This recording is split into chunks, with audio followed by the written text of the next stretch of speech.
이 시간 한번 인사하겠습니다. 주님 안에서 행복하십시오. 성령 충만하십시오. 기쁨 충만하십시오. 아멘.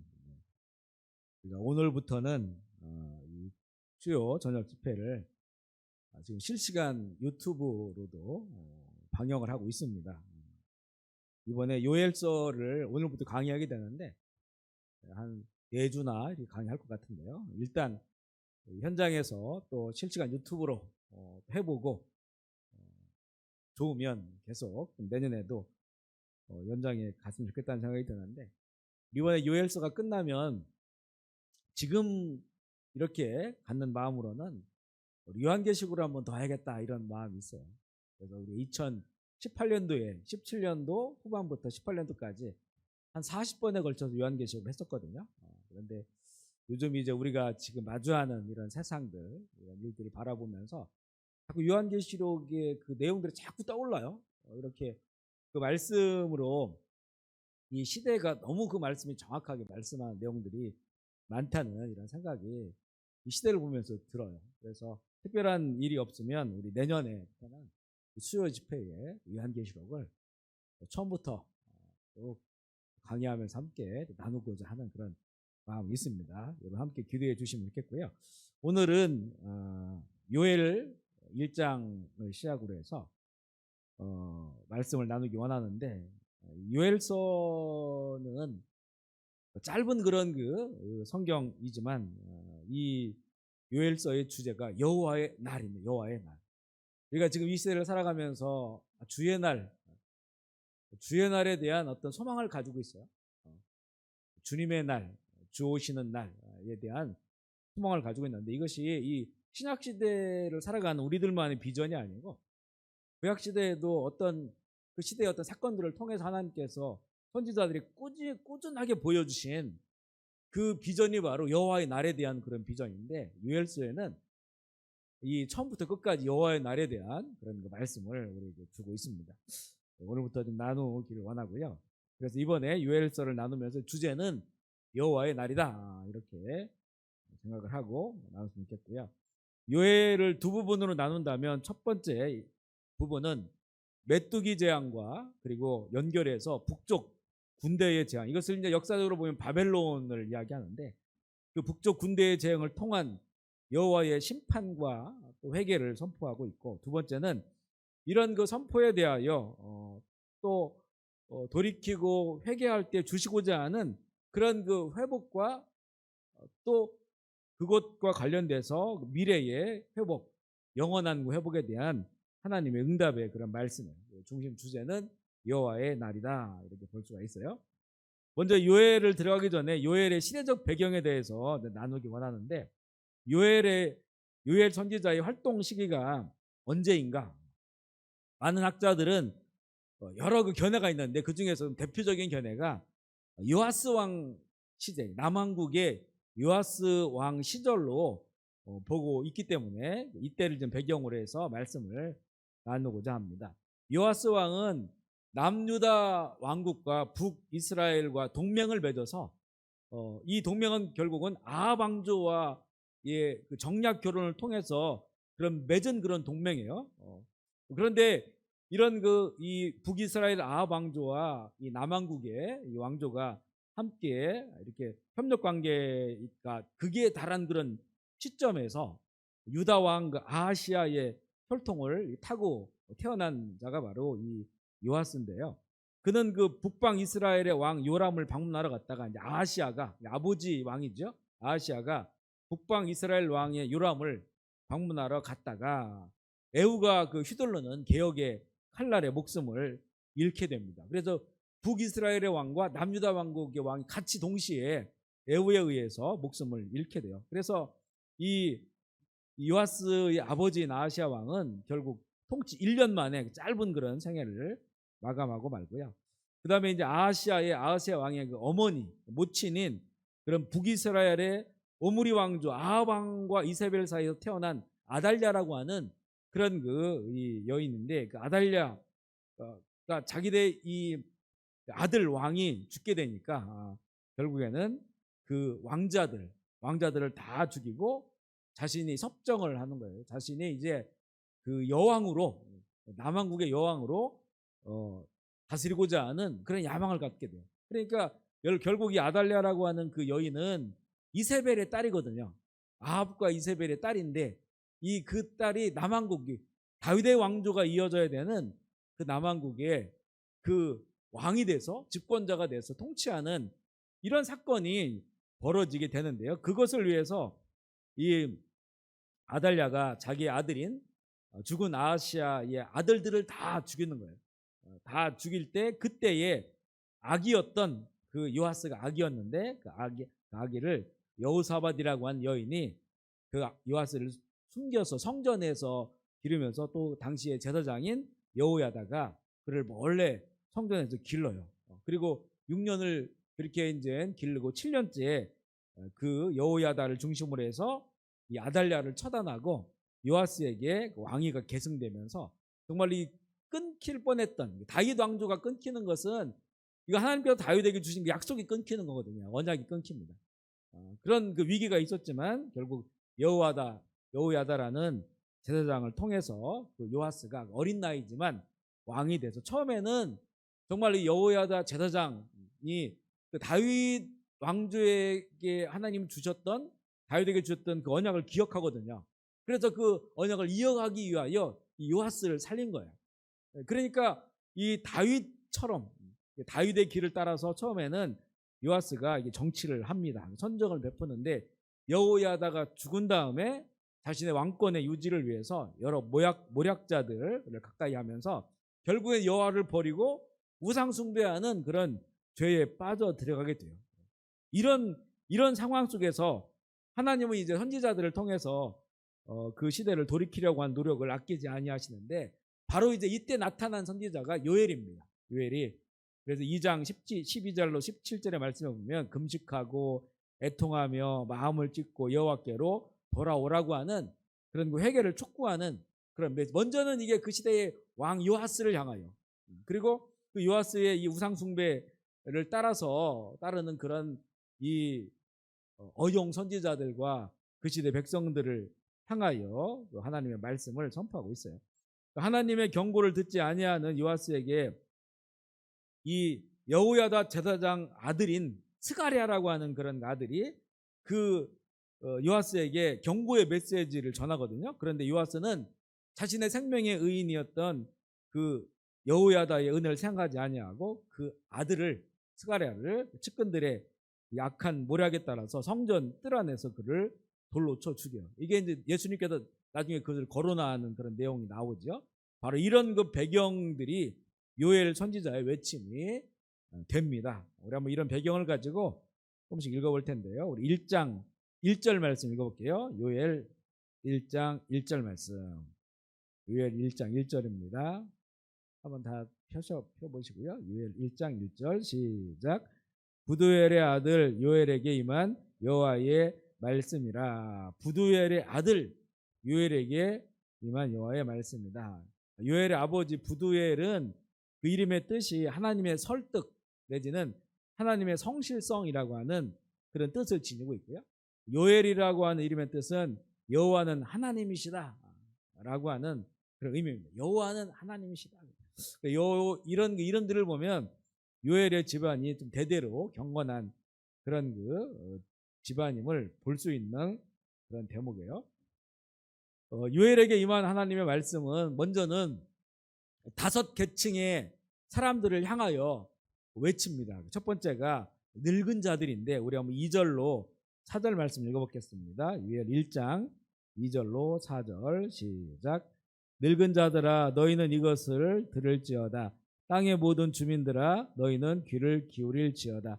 너희의 날에나 너희 조상들의 날에 이런 일이 있었느냐? 너희는 이 일을 너희 자녀에게 말하고 너희 자녀는 자기 자녀에게 말하고 그 자녀는 후세에게 말할 것이니라. 팥중이가 남긴 것을 메뚜기가 먹고 메뚜기가 남긴 것을 느치가 먹고 느치가 남긴 것을 황충이 먹었도다. 이렇게 처음에는 늙은 자들을 향해 주시는 그런 말씀이에요. 장로들이라고 번역할 수도 있고 당시 그 시대의 어른들이다. 가장 인생을 인생의 많은 경험과 경륜을 가지고 있는 그런 자들에게 먼저 하나님의 말씀이 선포되는데, 이들을 향해서는 너희 조상들의 날에 이런 일이 있었느냐라고 물었습니다. 너희들의 날과, 오랫동안 살아왔던 너희들의 날과 너희 조상들의 날에 이런 일이 있었느냐. 이런 일은 뭐냐면, 이게 메뚜기가 때로 몰려와서 모든 걸 다 먹어치워버리는 이런 그 재앙을 말합니다. 그래서 4절에 보면 메뚜기 재앙, 팥중이 먹어치운 것, 메뚜기가, 그 다음에 메뚜기 먹어치 느치가, 그리고 황충이, 이런 이 종류의 같은 메뚜기과에 속한 그런 이 메뚜기들이 와서 모든 걸 다 먹어치워버리는 그런 그 재앙을 보았느냐? 너희들이 보았느냐? 너희 조상들이 이것을 경험했느냐? 깜짝 놀랄 만한 그런 사건이라고 하는 거죠. 그러면서 이런 그 두렵고 충격적인 이런 일을 경험하는 너희들은 3절 말씀처럼 너희가 자녀에게, 또 그 자녀가 자녀에게, 또 그 자녀가 후손에게 이 사건을 전해주라. 그래서 이 사건을 전해주기 위하여 선지자가 있는 거예요. 선지자가 이것을 말하지 않으면, 이건 하나님의 사건이다라고 하는 걸 말하지 않으면, 그냥 이것은 기후의 이변이라든가 아니면 이 자연재해라든가 이렇게 해석하고 끝나버릴 수 있는 이런 그 일들인데, 이 모든 것이 그 시대를 향한 하나님의 메시지를 담고 있다는 거죠. 그렇기 때문에 지금 너희들이 경험한 깜짝 놀랄 만한 이런 일들은 그냥 일어난 일이 아니고 하나님의 주권 가운데 있는 것이고, 그 일에는 반드시 이유가 있고 목적이 있다. 지금 이 시대에 영적으로 타락하고 우상 숭배하는 너희들을 향한 하나님의 메시지가 여기에 담겨 있다고 하는 그런 이야기를 전하고 있는데, 이 요엘에서 보면 4라고 하는 숫자가 반복됩니다. 4라고 하는 숫자. 여기 보면 이제 이 팥중이, 메뚜기, 느치, 황충이, 이것도 이제 4가지가 나온단 말이에요.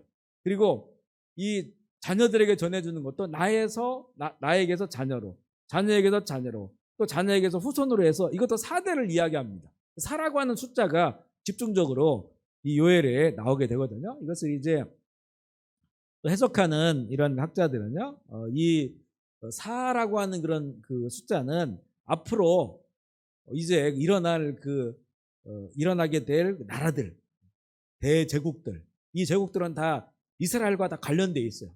그리고 이스라엘과 관련되어 있다고 하는 그 예언들을 선지자를 통해서 이야기를 하셨습니다. 그러니까 이제 이 바벨론, 그리고 페르시아, 그리고 헬라 제국, 그리스죠, 로마까지, 이렇게 이제 4제국, 이것을 팥중이, 메뚜기, 느치, 황충이, 끊임없이 이 주변 강대국에 의해서 이스라엘의 이런 그 범죄함과 타락함을 하나님께서 심판하시기 위해 준비되어져 있다고 하는 거예요. 이것을 보여주고 있다는 거예요. 그렇기 때문에 이제 너희들도 너희 세대뿐만 아니라 앞으로 올 세대, 자녀에게 또 자녀에게 또 자녀에게 이 4대의 4제국이 지나가면서 이 너희의 후손들이 계속해서 이 하나님의 사건을 전해줘야 된다는 거죠. 이 사건들이 그냥, 이 역사가 그냥 어떤 그 야망이 있는 어떤 나라를 통해서 그 나라가 확장되어지고 강대국이 되는 것이 아니라는 거예요. 이 모든 것이 다 하나님의 미리 말씀하신 예언이 이루어지는 것이고, 그래서 이런 모든 일들이 일어나게 됐을 때 하나님이 주신 그 메시지를 기억해야 된다. 하나님께서는 하나님 어떤 사건들을 일으키잖아요. 그것이 이 구원의 사건, 어떤 이적을 일으키실 때 이것을 기억하기를 원하셔요. 기억하기. 이스라엘에게는 출애굽의 그 과정, 이것을 기억하라라고 끊임없이 선지자들을 통해서 하나님께서 말씀하시고, 또한 이 이스라엘이 회개하고 돌아올 때는 항상 출애굽의 하나님에 대해서 그들이 기억하면서, 그러나 우리가 하나님을 기억하지 못한 것에 대해서 회개하는 그런 그 회개를 하는 것을 보게 됩니다. 그래서 그 출애굽의 과정 가운데서도 곳곳에 보면 기념비를 세우라고 하고요. 그리고 언약궤 안에도 보면 십계명 돌판도 있지만 또 만나도 들어있죠. 아론의 쌍난 지팡이도 들어있죠. 이게 다 어떤 사건들에 관한 그런 그것을 기억하라고 하는 거. 왜 그것을 하라고 말씀하시냐면, 그곳에 메시지가 있기 때문에. 그래서 메시지가, 그 모든 사건이 우연히 된 것이 아니라는 거죠. 하나님의 계획된 이유가 있는, 목적이 있는 그 사건이기 때문에 그곳에는 하나님의 메시지가 있다. 그래서 그것을 가르쳐야 된다. 기억해야 된다. 사실 홍해바다가 갈라진 건 한 번입니다.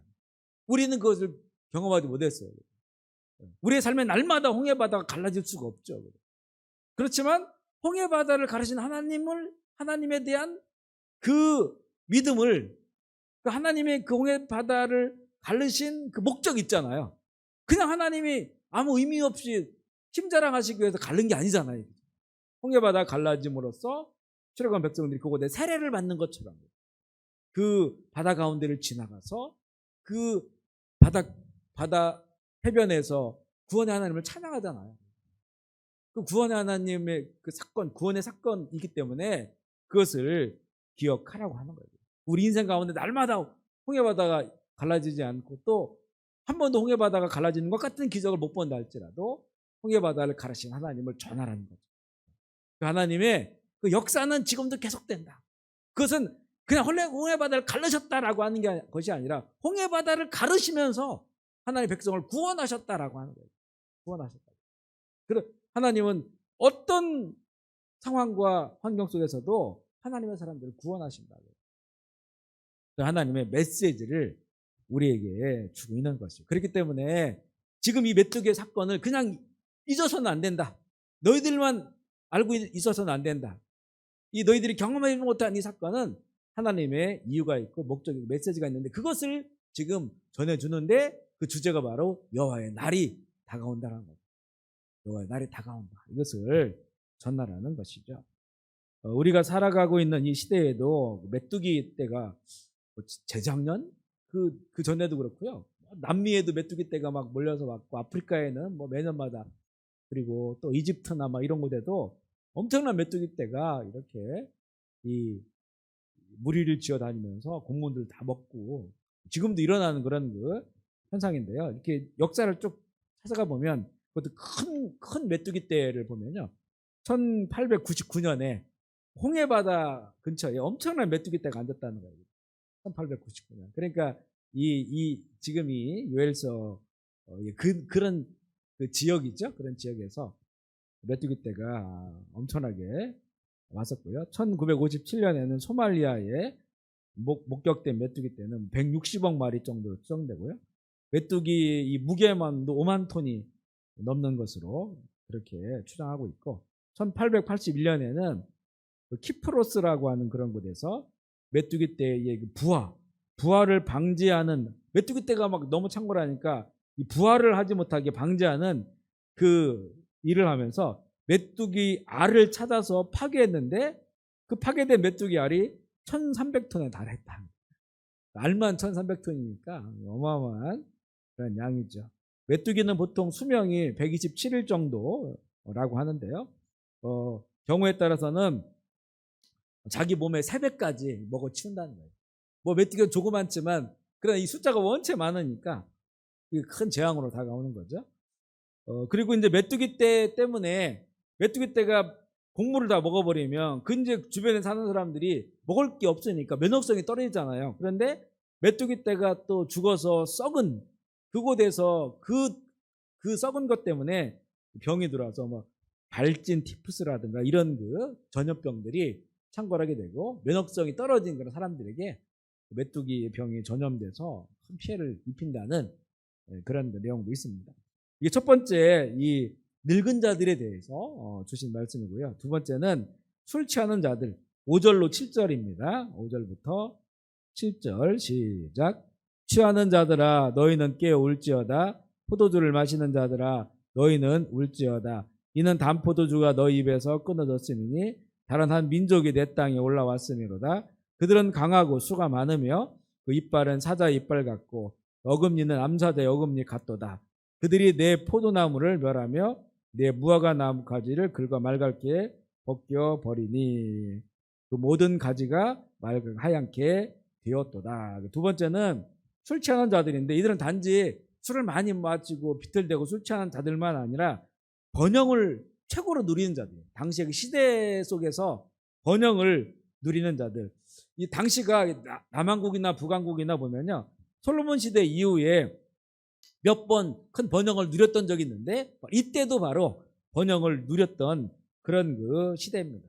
그들이 그 번영을 누리면서 그 이 구약의 포도주는 하나의 그 어떤 그 풍성함과 또 이런 번영을 상징하는 그런 것으로 표현되어 있죠. 그 포도주를 상징하는 번영을 누리면서 번영에 취해서 살아가는 그런 자들에게 메시지가 전해집니다. 이제는 메뚜기들이 한순간에 포도나무를 다 먹어치웠기 때문에 번영을 상징하는 이 포도주가 사라지게 된다고 하는 것을 보여주고 있습니다. 우리 인간이 그토록 자랑하는 이런 문명은 하나님 앞에서는 정말 종이 한 장과 같은 거죠. 이렇게 구겨버리면 구겨지는 거예요. 우리가 이렇게 문명이 수천 년 쌓아온 그런 문명, 지금도 날마다 엄청난 그런 것들이 만들어지고 또 새로운 것들이 만들어지고, 그래서 이제 우리 삶을 굉장히 편리하게 만들어 놓고, 그런데도 우리 코로나를 지나가면서 다 느끼는 거지만, 야, 이 조그만 이런 바이러스 하나를 전 세계가 총동원돼서 이렇게 연구하는데도 저는 백신을 만드는데 그렇게 오래 걸리는지 몰랐어요. 원래 백신 만들려면 10년 이상 걸리는데 이게 뭐 돈을 투자하고 총동원하니까 1년 만에 나오고 2년 만에 나오는데, 이것도 이렇게 뛰어난 우리가 이 과학 문명을 가지고 있는 우리들이 이런 걸 하나 이렇게 못 만들어내는가. 그러면서 정말 이 우리가 그동안 이 쌓아왔던, 어찌 보면 지금 이런 백신이라든가 이런 것들이 거의 생명과학이나 이거 집약체죠. 그동안 우리가 쌓아온 문명에 대한 집약체인데, 그런데 이걸 또 만들어도 또 다른 게 생기고 또 다른 게 생기고, 그러면서 이제 전염병이라고 하나 재앙 가운데 여러 큰 재앙의 이 내용들이 있지만 그 중에 하나인데 하나, 이것 하나도 이 문명이 총동원돼서 그 기술 과학으로 만들어 보려고 하지 이것을 이렇게 막을 수 없는 이런 것들을 보면서 정말 이 문명은 참 종이 한 장과 같다. 하나님 앞에서 구겨버릴 수도 있고 찢어버릴 수도 있는 그런 것임을 다시 한번 알게 돼요. 그래서 이런 것들을 참 보면 이 진화론자들도 그렇고 이 문명의 발전이 사람을 행복하게 할 것이고 또 장수하게 하고 무병장수하게 하는 이런 비전들을 가지고 있지만, 얼마나 어찌 보면 그런 어떤 이 꿈을 갖는다고 하는 것이 참 보면 교만한 마음이기도 하고, 또 결국은 이게 허무하게 될 것임을 성경은 베드로후서에도 보면 다 불에 타서 물질은 다 사라져 버릴 것이라는 그런 말씀을 주는 것처럼 하나님의 손길 안에 있다고 하는 것을 알게 되고요. 하나님께서는 태초에 혼돈은 질서로 만들고 공허는 빛으로 채우시는 그 창조주 하나님을 예배하지 아니하면 정말 이 모든 것이 순식간에 nothing이 될 수 있다. nothing. 하나님은 우리에게 이 nothing에서 something을 주시는데, 그죠? 없는 것에서 어떤 생명을 주시는데, 그런데 이 창조주 하나님을 인정하지 아니하고 교만한 자들은 결국은 이 쌓은 문명 모두가 다 nothing이 되어 무너졌다 큰 성 바벨론이야. 하루아침에 무너져도 깜짝 놀랄 정도로 그 문명이 무너져 내리는 것을 보게 되죠. 그래서 이 문명을 탐닉하고 또 그 번영에 취해 있는 자들을 향해서 그렇게 말씀하고 있는 겁니다.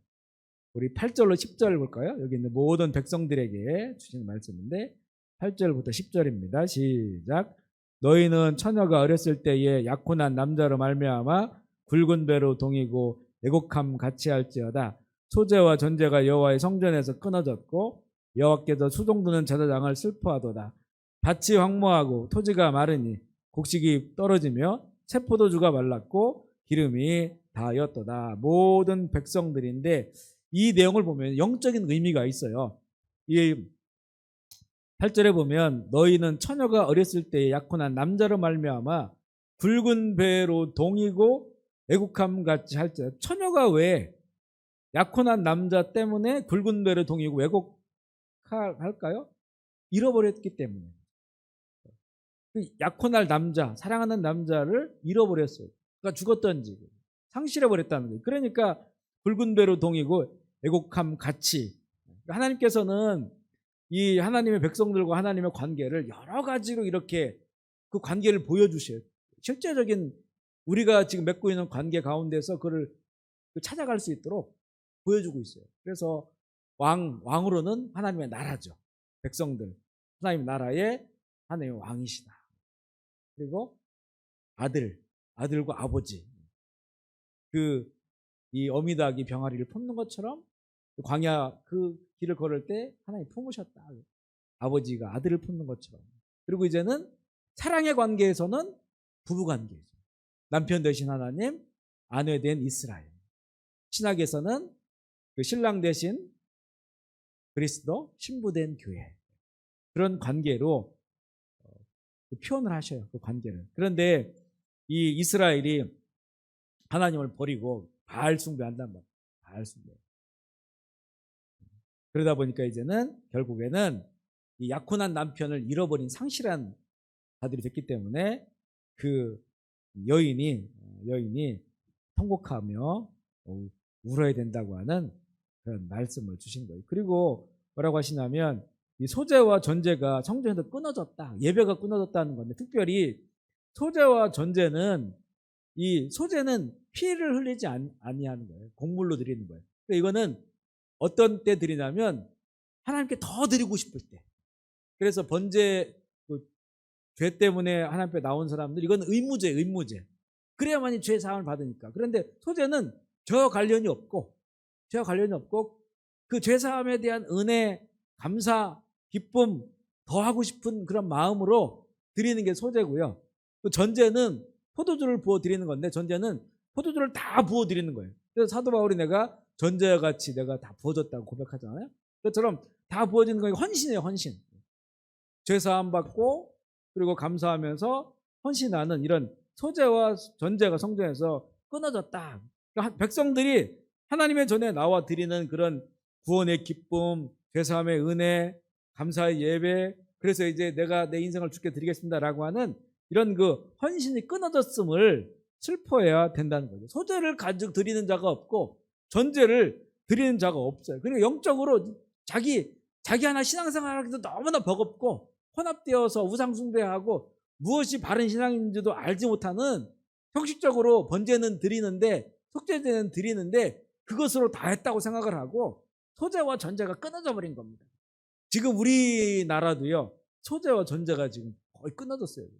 70년대 엑스플로러 74 또 80년대에 선교한국 저희 그 선교사 훈련 받을 때도 제가 2001년도쯤에 선교사 훈련을 받았는데 그때 우리 선교국의 총무님이 선교사 훈련 받는 분들은 여러 우리 교단 안에 선교 훈련원이 있는데 그곳에서 받은 사람들은 다 모여서 집중 훈련을 해야 돼요. 일주일 동안 함께 모여서 의무적으로 해야 됩니다. 그 집중 훈련을 갔는데 몇백 명이 온 거예요.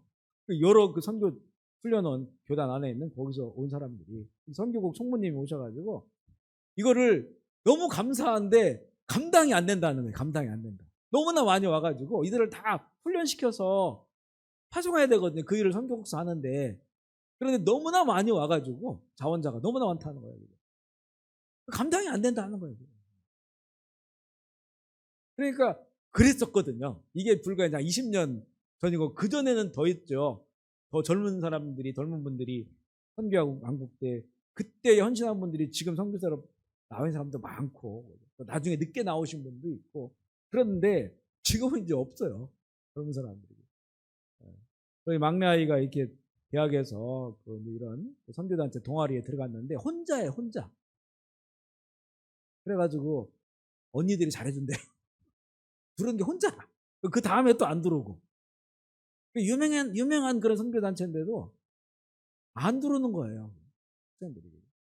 정말 이러다가 이제 막 대학에서 좀 없어질 이런 상황이 가는 거 아니겠나 싶을 정도로 이거는 결국 그들의 문제가 아니라 우리들의 지금 문제예요. 우리들이. 끊어져 버린 거예요. 사실은. 우리도 지금 막 나 신앙생활 하나 하기도 힘겨워요. 이런 그 막 축제와 같은 기쁨과 감사의 이런 예배 이런 것들이 이제는 많이 소멸되어지고 사라지게 되고 있다고 하는 것을 우리도 지금 그것을 보고, 하지만 그러나 우리는 결코 그것 때문에 이것을 이게 제대로 가는 길이라고 인정할 필요는 없어요. 이건 절대 우리에게, 이런 거는 우리가 돌이켜야 될 일이지, 또 우리가 회개해야 될 일이지, 이제는 우리가 희망이 없어, 이렇게 가면 더 큰 문제가 됩니다. 더 큰 문제가 돼요.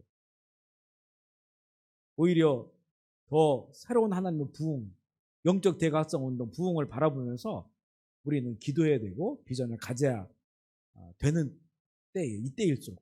그렇게 하라고 지금 선지자가 외치는 거거든요. 근데 우리는 너무 일찍, 우리가 90년대부터 교회가 줄기 시작했어. 선교도도 힘들어. 그래서 이제는 뭐 다른 방법을 찾아야 돼. 이렇게 다 패배주의에 다 물들어 버렸어요. 그래서 다시 막 부흥을 말하거나 또 이렇게 막 영적 대각성 운동 회복을 말하거나 이런 건데 쑥 들어갔고, 이제는 팬데믹 돼버리니까 교회도 못 나오니까 더 심각해져 버렸어요. 그래서 완전히 침잠돼 버리는, 영적으로 이런 분위기가 곳곳에서 느껴져요. 곳곳에서 이 현장에서 마찬가지. 지금 굉장히 막 가슴이 뜨거워가지고 우리가 지금 여기서 다시 예배가 회복되어야 되고 부흥 일어나야 되고 이렇게 말하는 이런 게 많지 않아요. 다 힘들다고 얘기하지. 이거는 우리가 어찌 보면 이게 마귀의 계략에 지금 속고 있는 거예요. 선지자들은 그렇게 되지 말라고 지금 외치고 있는 거거든요. 그렇게 돼가고 있는 그런 때. 근데 우리는 당연히 그렇게 돼갈 것이라고, 영국도 그랬어, 미국도 그랬어, 우리도 그럴 거야, 이렇게 되고 있거든요. 심각한 문제예요, 사실. 우리 2005년도에 우리나라 기독교 인구 센서스에서 그거 할 때 보면 줄었거든요. 불교랑 캐톨릭 다 늘었고, 확 이거 왔어요. 근데 2015년도 봤더니 거꾸로 됐어요. 불교 선주가 다 들고 기독교만 100 몇십만 숫자가 늘어났어요. 그런데 안 믿어요, 그거를. 뭐가 착오가 있겠지. 잘 안 믿어요, 그걸.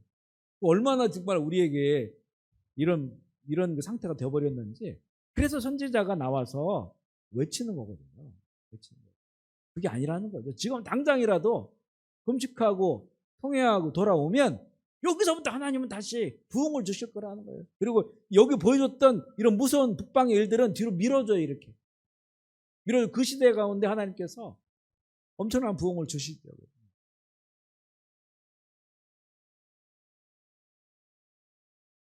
영적으로 살아있을 때는 참 자원들이 넘쳐나요. 그죠?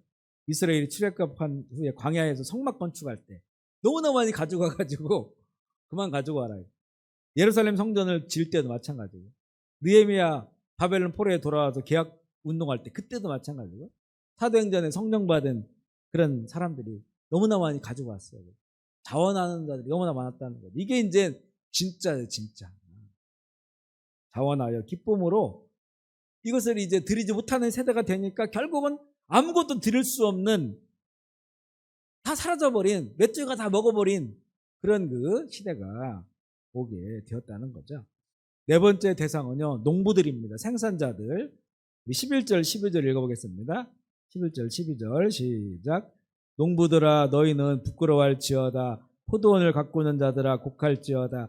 이는 밀과 보리 때문이라 밭의 소산이 다 없어졌음이로다. 포도나무가 시들었고 무화과나무가 말랐으며 석류나무와 대추나무와 사과나무와 밭의 모든 나무가 다 시들었으니 이러므로 사람의 즐거움이 말랐도다. 즐거움이 말랐도다. 이렇게 표현하고 있어요. 농부들, 생산자들 부끄러워하고 곡하라. 왜냐하면 거둘 것이 없으니까.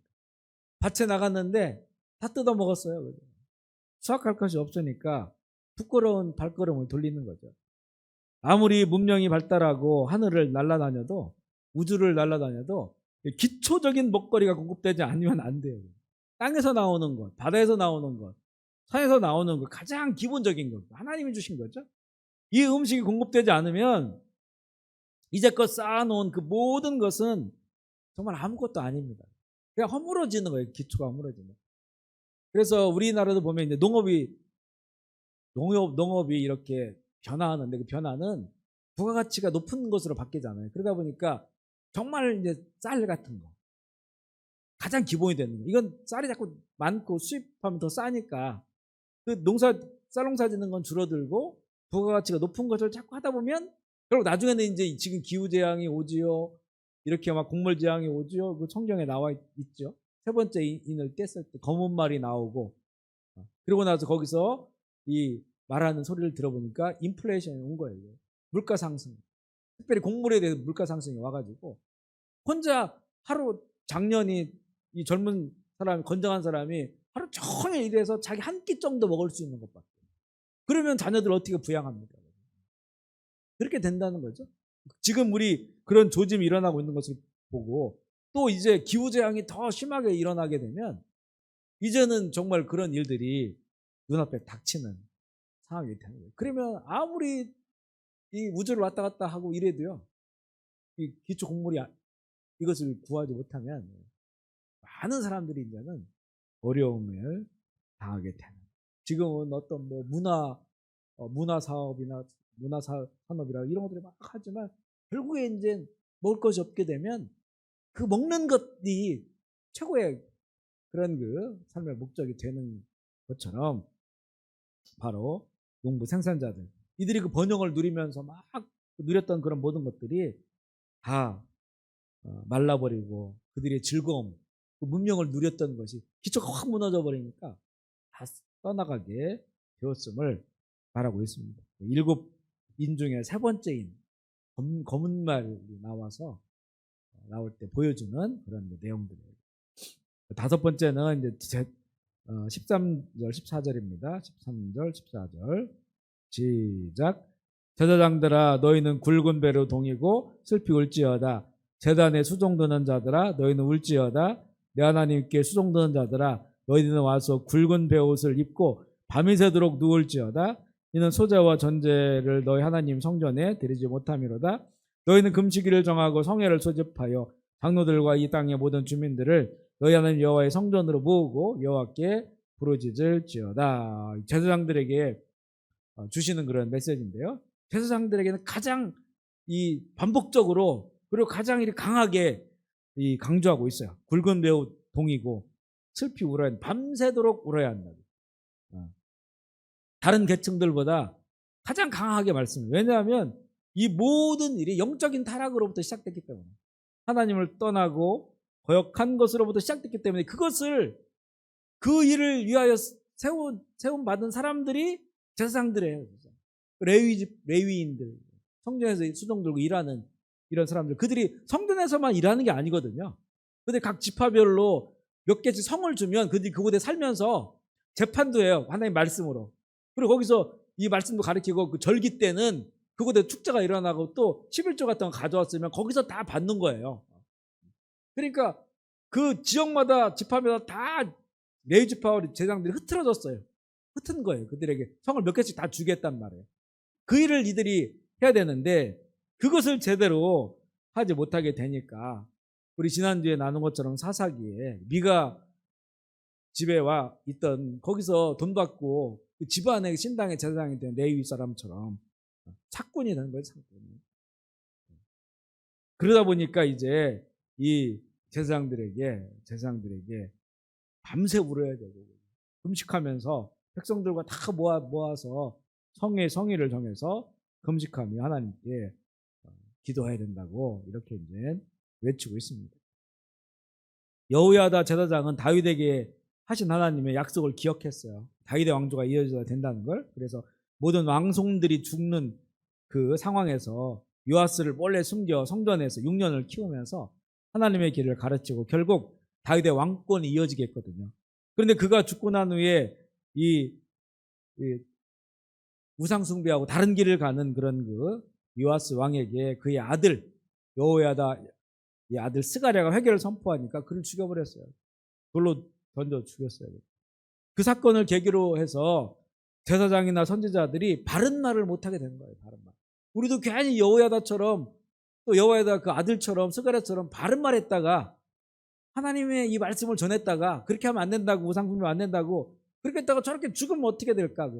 도래마다 죽으면 어떻게 될까? 그러니까 말씀을 이제 메시지를 전하지 않고 꺼리고 왕궁에서 주는 그런 밥을 먹고 그렇게 살다 보니까 결국에는 타협하게 되고 야합하게 돼 버린 것이죠. 그러니까 말씀을 전하는 자가 없으니까 듣는 자도 없고 듣는 자가 없으니까 깨닫는 자도 없고, 깨닫는 자가 없으니까 회개하는 자도 없고, 결국 무서운 메뚜기 떼를 몰고 오게 한 그런 그 이유가 된 겁니다. 제사장들은 더욱더 슬피 울며 밤을 새며 울어야 한다고 하고요. 이제는 이 자신 홀로의 슬픔물 때문에 울라는 게 아니에요. 뭐 나의 사사로운 그런 거, 지금 세상이 무너져서 내 먹고 살 거 없어, 이런 것 때문에 그 울고 금식하며 기도하는 것이 아니고 14절의 말씀처럼 백성들의 지도자와 모든 백성들을 여호와의 성전으로 모이게 해서 성회를 소집하고 금식일을 정해서 여호와께 부르짖는 일을 너희들이 주관해야 된다. 그러기 위해서 먼저 이렇게 영적인 일을 하는 이 제사장들이 깨닫고 앞장서서 그 일을 해야 되는, 이렇게 하지 아니하면 이제는 더 큰 그 군대가 몰려오게 되는 그런 여호와의 날을 보여주고 있습니다. 그러면서 여호와의 날을 선포하는데 우리 15절 읽어볼게요. 15절입니다. 시작. 슬프다 그날이여 여호와의 날이 가까이 왔나니 곧 멸망같이 전능자에게로부터 이르리라. 여호와의 날이 가까이 왔다. 이것은 멸망 같다는 거죠. 멸망같이, 세상 끝날처럼 멸망같이 전능자로부터 그 날이 지금 가까이 다가오고 있다. 이것을 여호와의 날에 다가오고 있는 것은 누가 이걸 당깁니까? 바로 이 백성들이 그걸 당기고 있는 거예요. 이 백성들이 우상 숭배가 하나님을 거역하는, 그래 하나님의 진노가 다가오고 있잖아요. 이들의 삶이, 이들의 우상 숭배가 여호와의 날을 지금 앞당기고 있다고 하는 것을 보게 되고요. 이 여호와의 날들에 일어날 그런 무서운 일들이 있어요. 우리 16절부터 18절까지 읽어볼게요. 16절로 18절 시작. 먹을 것이 우리의 눈앞에 끊어지지 아니하였느냐? 기쁨과 즐거움이 우리 하나님의 성전에서 끊어지지 아니하였느냐? 씨가 흙덩이 아래서 썩어졌고 창고가 비었고 곡간이 무너졌으니 이는 곡식이 시들었음이라. 가축이 울부짖고 소떼가 소란하니 이는 꿀이 없음이라. 양떼도 피곤하도다. 이렇게 먹을 것이 끊어지고 기쁨과 즐거움이 성전에서 끊어지고, 기쁨과 즐거움이 성전에서 끊어졌다. 비참한 일이죠. 씨가 썩어도 자라지 못하고, 영적으로 보면 이게 예수님께서 씨 뿌린 자의 비유를 통해서 주신 말씀입니다. 씨가 썩어도 자라지 못해요. 정말 이 재앙 때문에 씨가 썩어도 자라지 못하는 것처럼 하나님의 말씀이 땅에 떨어지지만 썩어서 자라나지 못하는, 창고도 비었어요. 창고도.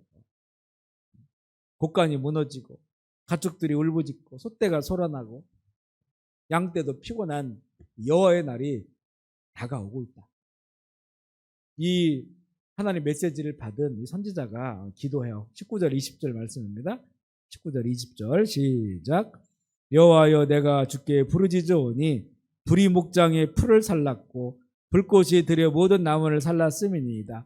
들짐승도 주를 향하여 헐떡거리오니 시내가 다 말랐고 들의 풀이 불에 탔음이니이다. 이렇게 불이 나와서 모든 걸 태워버리는, 이것을 보면서 선지자가 여호와께 부르짖는 것으로 우리 1장이 끝이 납니다.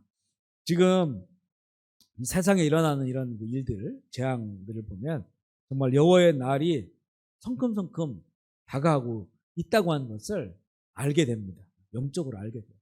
그렇기 때문에 우리 신앙과 삶을 참 돌아보고 신랑 되신 그리스도를 맞이할 수 있는 그런 바른 신앙의 삶을 살아야 됩니다. 이제는 우리가 말씀으로 세상을 봐야 돼요. 말씀으로.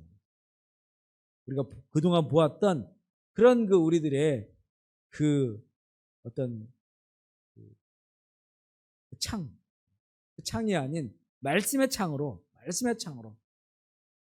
이 살아있는 말씀, 영원한 말씀이기 때문에 말씀의 창으로 지금 우리가 어디까지 와 있고 정말 여호와의 날이 어디까지 지금 오고 있는지를 우리가 볼 수가 있어요.